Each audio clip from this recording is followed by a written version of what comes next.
Did we just see a fight of the year contender? Because holy moly, what a fight that was. At Noche UFC yesterday, we saw Diego Lopes get his hand raised against Jean Silva in a stunning scrap. Again, you guys knew that I was very highly anticipated for this fight and it lived up to the expectations, both guys, to be honest. But we have to talk about Diego, who was the one to win. Props to him, okay? He came into this an underdog, coming off of a title shot loss, going up against this new hot prospect that's undefeated in the UFC and seeking vengeance for his gym. That's no easy feat, but that was definitely on display as well because boy, did Diego take some damage, particularly in that second round. We know that Diego can take a hit, but that doesn't make it any easier for me to watch. And it was difficult for me to watch anyway because if you missed my story saga, I actually ended up lining up for the wrong flight because I was boarding the plane while watching the fight, so I was super distracted.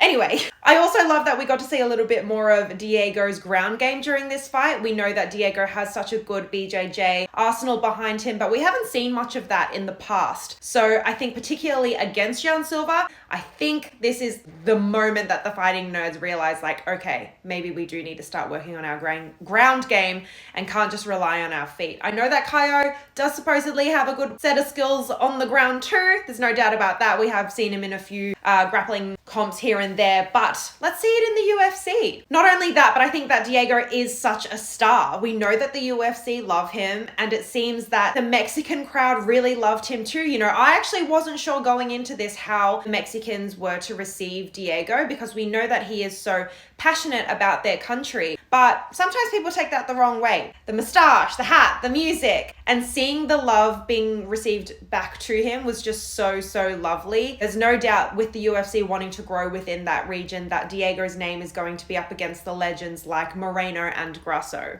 But at the end of it all, as an Aussie, you guys know what I'm gonna say here, okay? How good is Volkanovski? I just watched his reaction video where basically he did say that he knows that people like to give him shit about being the older guy, but the truth is that he beat Diego, who was meant to be this new hot contender, and Diego just beat the guy that was even newer. So I think that just opens up the door for a really interesting conversation for this division in particular. You know, we've got Lerone Murphy. I do think that Murphy should still be that next guy. It's such a stacked division with a lot of guys at the top right now. It's one of those where Diego could also get that Yair fight. We know that there's history there. Movzar obviously too. There's just a lot that can be done. So let me know what you guys thought of this fight. I'm gonna make a separate video on the fighting nerds and Jean Silva in particular. But for Diego, let me know what you want next for him. Does he deserve that title shot?